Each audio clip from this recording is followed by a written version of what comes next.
Leonard Marsh had spent 30 years learning to read rooms.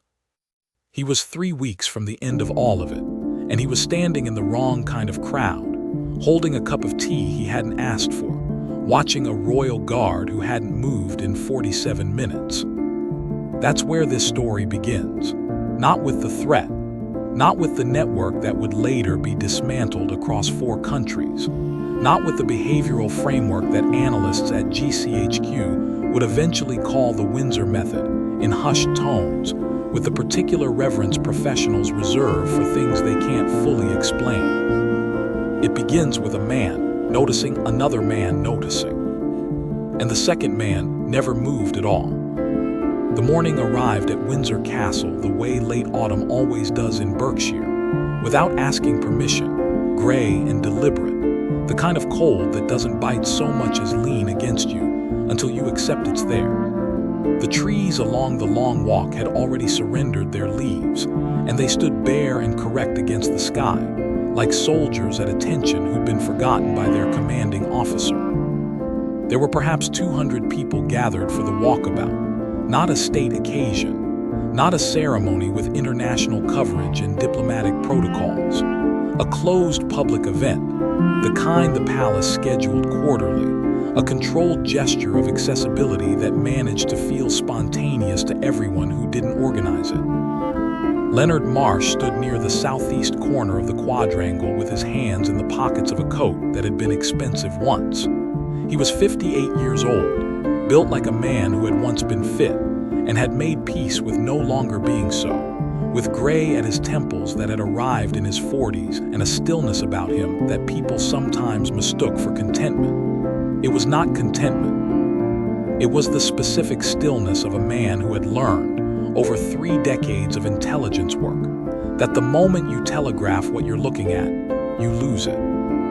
He had been invited as a civilian guest. The invitation had come through a former colleague, the kind of gesture extended to people being eased out of institutions, a soft, gracious farewell wrapped in pageantry. Leonard had accepted because refusing would have required explaining that he didn't want to be graciously farewelled. He wanted to still be useful. He wanted 30 more years that were not going to come. He sipped the tea. It was terrible. He held it anyway because it gave his hands something to do that wasn't reaching for his phone, and because in the 30 years he'd spent assessing environments, he'd learned that the fastest way to become invisible in a crowd was to give the crowd something mundane to register about you. Man with cup, already categorized, already dismissed. The Coldstream guards were positioned along the inner perimeter. 6 of them, scarlet tunics, bearskin hats, the full ceremonial architecture that had made them one of the most photographed institutions on Earth. They stood with the particular quality of stillness that separates trained motionlessness from mere inactivity. Not frozen, not absent, but present in suspension, the way a held breath is still breathing. Leonard looked at them the way he looked at everything, professionally, automatically, the way a sommelier smells wine he isn't planning to drink. 5 of the 6 were interchangeable in the way the ceremony demanded. Correct, precise. Their eyes fixed at the middle distance that ceremonial duty required, seeing nothing specific, which meant seeing nothing at all. The 6th one was different. Leonard noticed it the way he noticed most things, not as a conclusion but as a question. The guard was positioned 3rd from the left, young, dark-skinned, with a jaw that looked like it had been designed for the uniform. There was nothing visually exceptional about him. The scarlet was the same scarlet. The bearskin was regulation height. His posture was, if anything, slightly more correct than the others, which in ceremonial terms meant nothing. What Leonard noticed was the eyes. They moved. Not dramatically, not in a way that would register on a camera or disturb a tourist's photograph. A fraction, a recalibration, the kind of micro-movement that the brain learns to make when it is genuinely tracking something across a field of vision rather than performing the appearance of vigilance. Leonard looked at what the guard was looking at. He found nothing. He looked again. Still nothing. He filed it, took another sip of terrible tea, and watched. Daniel Ashford had been awake since 4. This was not unusual. Sleep for Daniel was something that happened in the margins of wakefulness, reliable, sufficient, and treated with the same pragmatism he applied to everything his body required. He ate because the body needed fuel. He slept because the brain needed maintenance. He had not romanticized either since he was approximately 12 years old, which was around the time romanticizing things had stopped being an option available to him. He was 26. He had been with the Coldstream Guards for 8 years, which meant he had joined at 18, which meant he had walked into a recruitment office in Lambeth 11 days after his 18th birthday, with a folder of documents his mother had helped him organize, and a quality of certainty that the recruiting sergeant later described in Daniel's file as unusual in a young man of his background, a phrase that managed to be both a compliment and a small act of condescension simultaneously. Daniel had not minded. He had been reading rooms long enough to know what people meant by what they said, and what they meant was, "We didn't expect you." He was accustomed to not being expected. He'd grown up in Brixton, the second of 4 children, in a flat that was technically 3 bedrooms and practically 1. His mother worked nights at a care home and days as a school dinner lady, which meant she was almost always tired and almost always present, which was a combination Daniel understood as love in its most honest form. Not the love that announces itself, but the love that simply doesn't leave. His father had been a man of tremendous volume, opinions delivered at maximum output, moods that arrived without weather warnings and departed without apology. A household where the atmosphere changed faster than you could track it unless you learned to track it faster. Daniel had learned to track it faster. By the time he was 9, he could read his father's shoulders from across a room and know what kind of evening was coming before a single word had been spoken. By 11, he knew which floorboards to avoid on certain nights and which questions were safe to ask on certain mornings.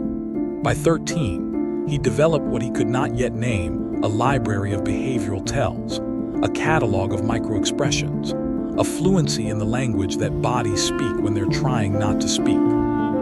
It was survival first. It became something else later. At Windsor that morning, standing at his post in the 43rd minute of his shift, Daniel was watching a man he had been watching for 39 minutes. The man was standing near the middle of the public cluster, camera around his neck, blue waterproof jacket, the kind of purposeless hovering that tourists performed when they were oriented toward something without wanting to appear oriented toward anything. Unremarkable, except that in 39 minutes, he had done 3 things in a specific sequence that Daniel recognized the way you recognize a piece of music you haven't heard in years, not consciously, not analytically, but in the body first. First, the man had positioned himself at a natural gathering point, then moved away from it before the density got high enough to make his presence there meaningful. Second, his camera, which he raised frequently, had never once been aimed at the castle. Third, 12 minutes ago, he had made brief contact, shoulder to shoulder, apologetic smile, with a woman in a yellow scarf who was now standing 40 feet away, and neither of them had looked at the other since, with the specific quality of not looking that is different from simply not looking. Daniel did not move. He did not speak. He found Corporal Harris with his eyes, Harris, 22, stationed at the inner gate, good instincts, still learning when to trust them, and held the look for 2 seconds. Then a half-degree turn of his head toward the man in the blue jacket. Harris followed it, understood it, gave a quarter nod that no one in the crowd would have registered as communication. 6 minutes later, a plainclothes security officer materialized near the man in the blue jacket with the practiced randomness of someone who had done this many times. A brief, quiet exchange.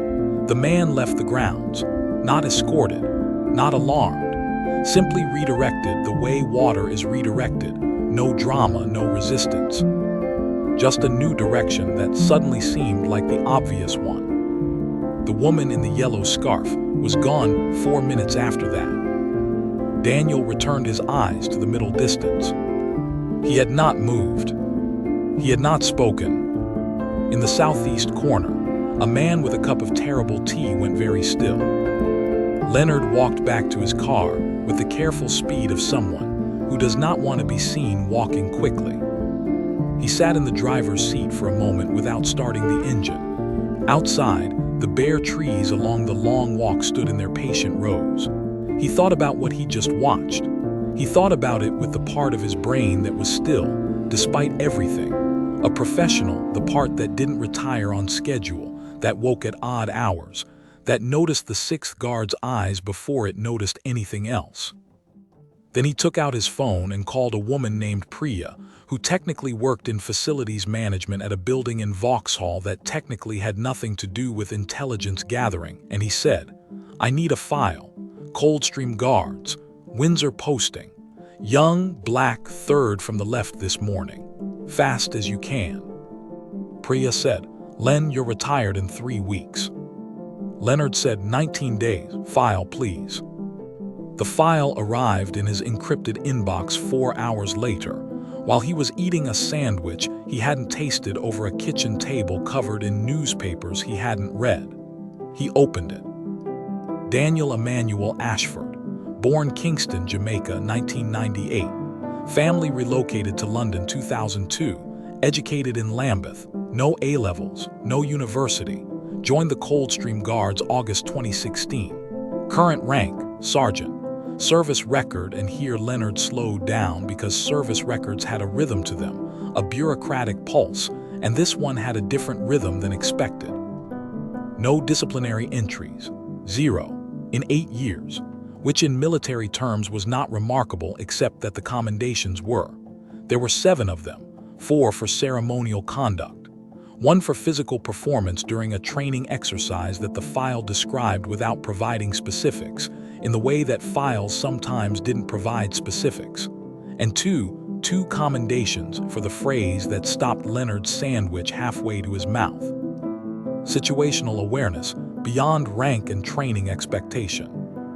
He read it twice, then he read it a third time the way you reread a sentence that means more than it says. He looked for the university. There wasn't one.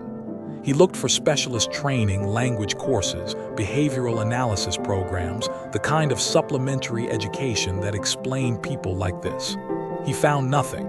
He looked for a mentor, a handler, someone who'd spotted this in him and cultivated it. The file gave him no one. What the file gave him was a boy from Brixton who had walked into a recruitment office at 18 with a folder of documents and walked out 8 years later with a commendation for seeing things other people didn't see, twice. Leonard finished his sandwich. He did not taste it. He was already planning what to say and already suspecting that whatever he planned wouldn't be the conversation they ended up having. He went back to Windsor the following Tuesday. Not for an event, not with clearance or a cover story.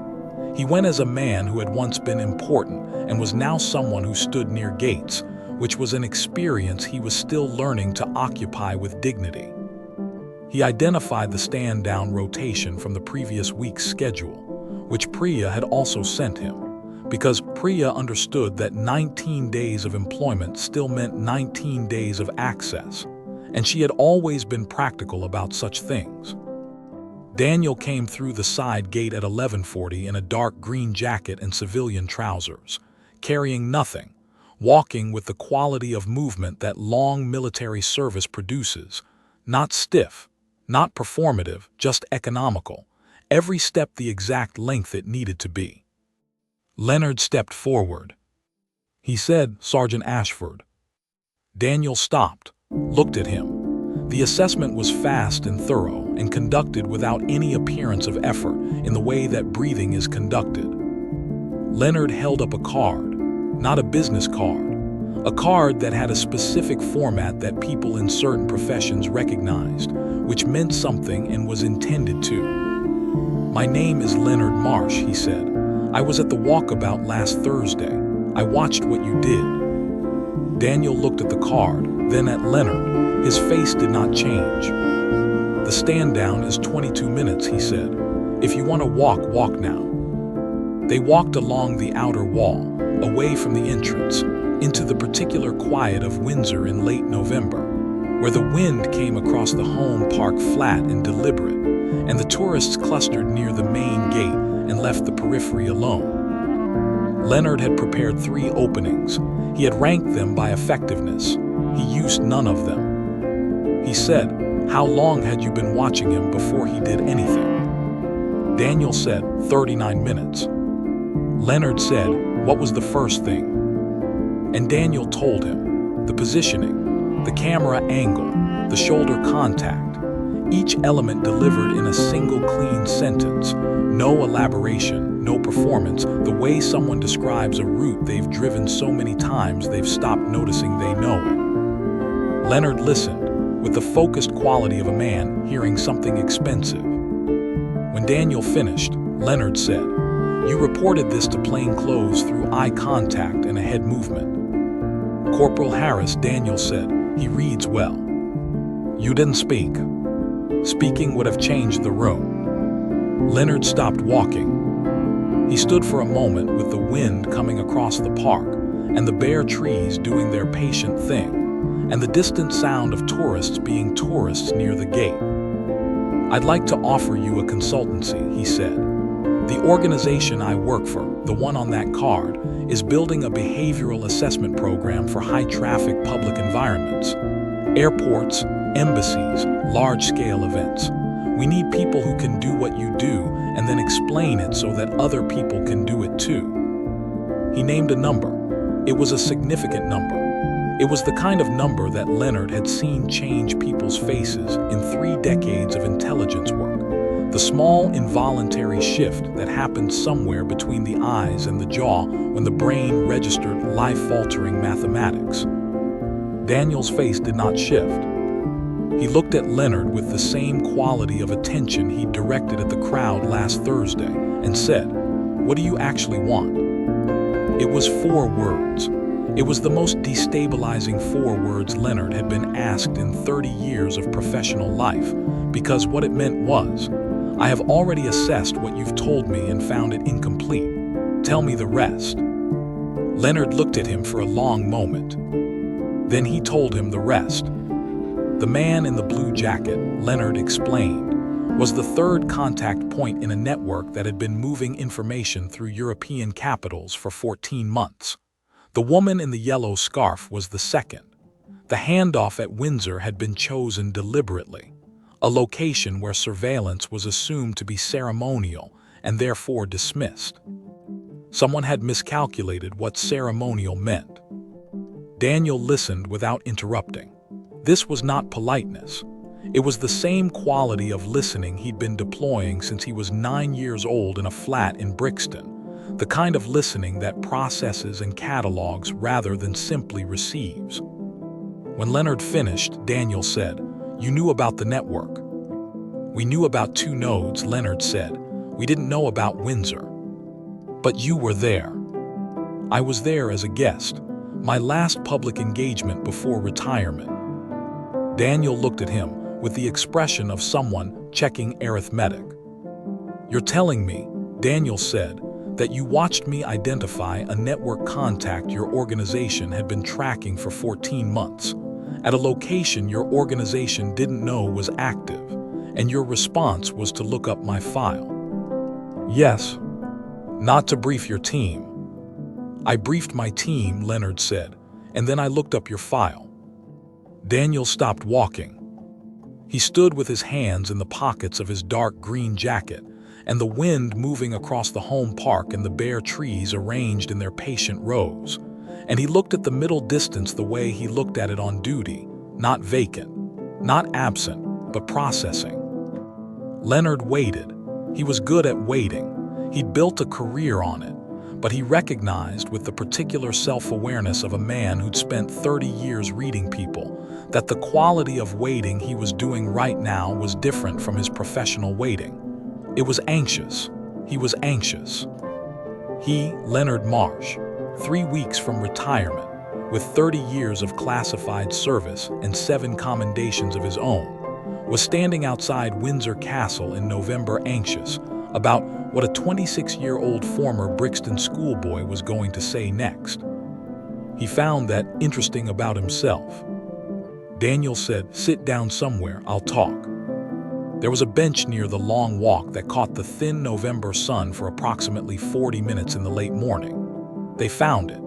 They sat at the ends of it with the gap of professional strangers between them, and Daniel talked, and Leonard Marsh, who had interviewed defectors and double agents, and people who had done extraordinary things for complicated reasons, listened in the specific way he listened when he understood that the thing being said was more important than the thing being asked. Daniel talked about his father first, not to explain himself, but because you couldn't explain the skill without explaining the room it was born in. A man whose moods arrived like weather, a flat where the atmosphere was something you read or suffered. The way that necessity sharpens certain instruments in a person, not to cruelty, not to bitterness, but to precision, the way a blade is sharpened not to be a weapon but to be useful. He talked about school, being the boy who knew when the teacher was about to lose patience before the teacher knew it, being the boy who could tell which corridor to avoid at lunch and which group of older students was consolidated and which was fracturing before anything had been said or done. He talked about it without pride and without complaint. It had simply been the water he swam in, and he had learned to swim. He talked about the recruitment office, how he'd walked in not because the military was his dream. He hadn't, at 18, developed the luxury of dreams, but because it was the first institution that had asked him to be precise rather than loud. The guards didn't want noise. They wanted control. They wanted the ability to hold a position under conditions designed to make holding it feel impossible, and they wanted it maintained with zero performance, zero announcement. That's the first place, Daniel said, where what I'd always done was the thing they actually wanted. Leonard said nothing. He understood this. He understood it in the specific way you understand something that has also been true of yourself, in a different form, in a different life. Daniel talked about silence last. He said, people think silence is the absence of communication. It isn't. Silence is the highest density communication there is. Everything you don't say is still in the room. It lands. It registers. A crowd reads silence from a figure of authority the way they read everything else. They just don't know they're reading it. He said, when I'm on post, I'm not invisible. I'm the most visible thing in that quadrangle. 200 tourists with cameras pointed at the spectacle, and I am part of the spectacle, which means anything I do, any change in posture or expression or direction, modifies the entire room. So I don't modify. I stay precisely still and I let the room come to me. He said, the man in the blue jacket stood out because the room kept adjusting around him and he kept not adjusting back. People are social instruments. We calibrate to each other constantly without knowing it. He wasn't calibrating. He was performing calibration. There's a difference and it lives in the timing. Leonard sat with this. The November sun moved its 40 minutes across the bench. The trees along the long walk stood in their bare, correct rows. Leonard said, where did you learn to articulate it like that? Daniel said, I didn't learn it anywhere. I just kept doing it until I knew what I was doing. Leonard said, that's not an answer. Daniel said, it's the only one I have. Then he said, you have 19 days left before you're out. This program you're describing, behavioral assessment for public environments, who runs it after you? Leonard felt the question land in the specific place. Questions land when they've identified something you hadn't admitted to yourself yet. That's the problem, he said. That's why you're here, Daniel said.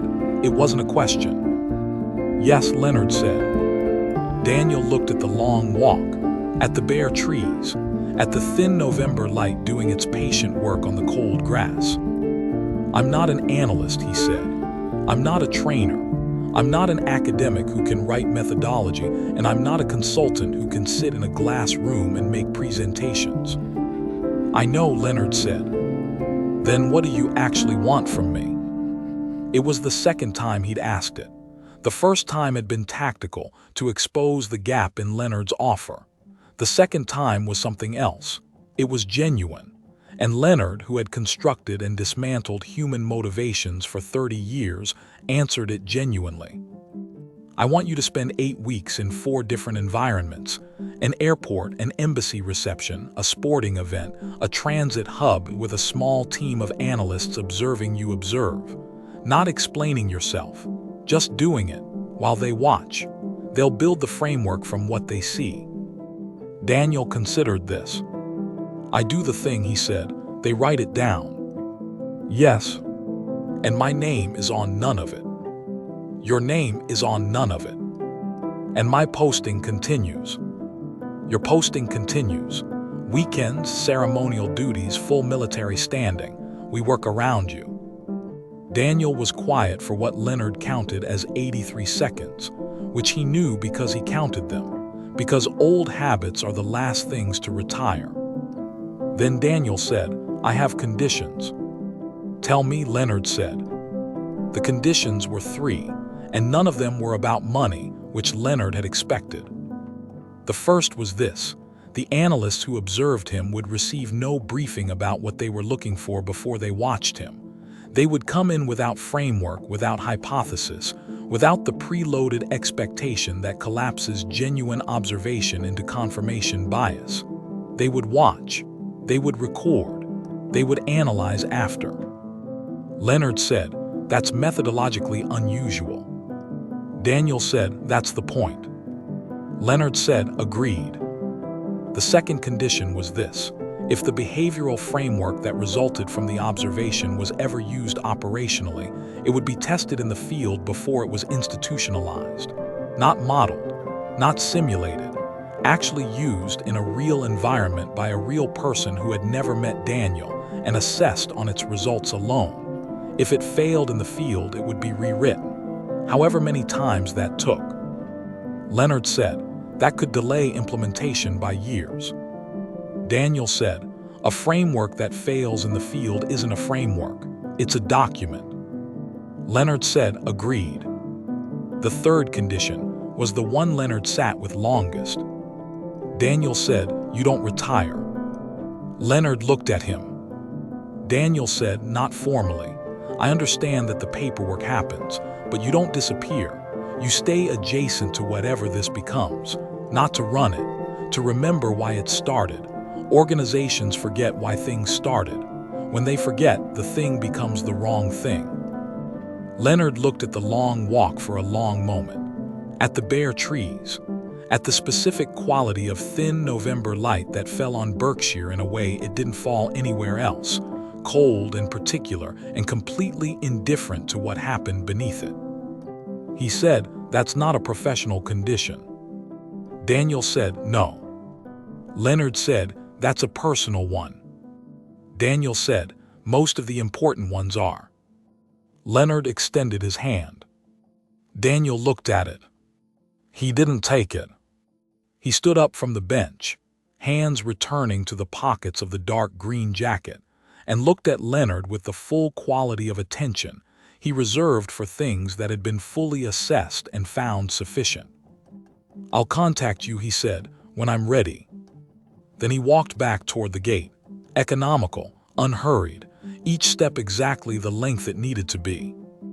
Leonard sat on the bench for a while after that, in the thin November sun that was already beginning to move off the bench and back into the general grayness of the day. He thought about 30 years of handshakes, how many deals they'd sealed, how many relationships they'd formalized, how many moments they'd punctuated with the specific human gesture that meant, this is real now. He thought about how the absence of a handshake from Daniel Ashford had felt more conclusive than most of the ones he'd received. He thought about what kind of person registers a commitment through stillness rather than motion. Then he stopped thinking about it because he already knew. He'd been watching that kind of person for 47 minutes from the corner of a quadrangle at Windsor Castle, holding a cup of terrible tea, 3 weeks before the end of something he didn't want to end. He just hadn't known, until the bench, that it was also the beginning of something else. The 8 weeks became 11. Not because anything went wrong, but because Daniel moved at the pace of the thing being done correctly rather than the pace of the thing being done on schedule. And Leonard, who had agreed to his conditions and meant it, said nothing about the timeline except to extend it. The analysts, there were 4 of them, young, postgraduate, selected for their ability to observe without narrating, spent those 11 weeks in 4 environments with a royal guard who wore civilian clothes and said almost nothing and watched everything. They were not told what he was watching for. They were told only to watch him. What they produced at the end of 11 weeks was 43 pages of behavioral notation that constituted the most granular analysis of human environmental reading that Leonard, who had read thousands of intelligence documents in 30 years, had encountered. Not because the analysts were exceptional, though they were good, but because the thing they had observed was precise in a way that translated with unusual clarity to language, once someone was watching closely enough.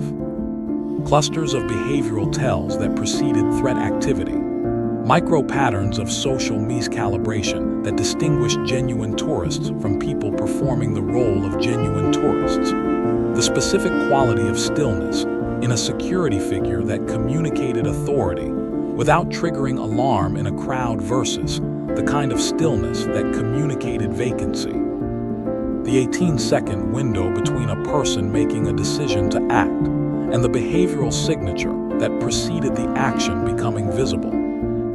43 pages, no author credit. The analysts called the framework what they'd been calling it in their working notes since week 3, without discussing it, without agreeing to it. The way things get named when they name themselves accurately enough that everyone simply uses the name. The Windsor method. 18 months after the bench on the long walk, the network that the man in the blue jacket had been a part of was dismantled.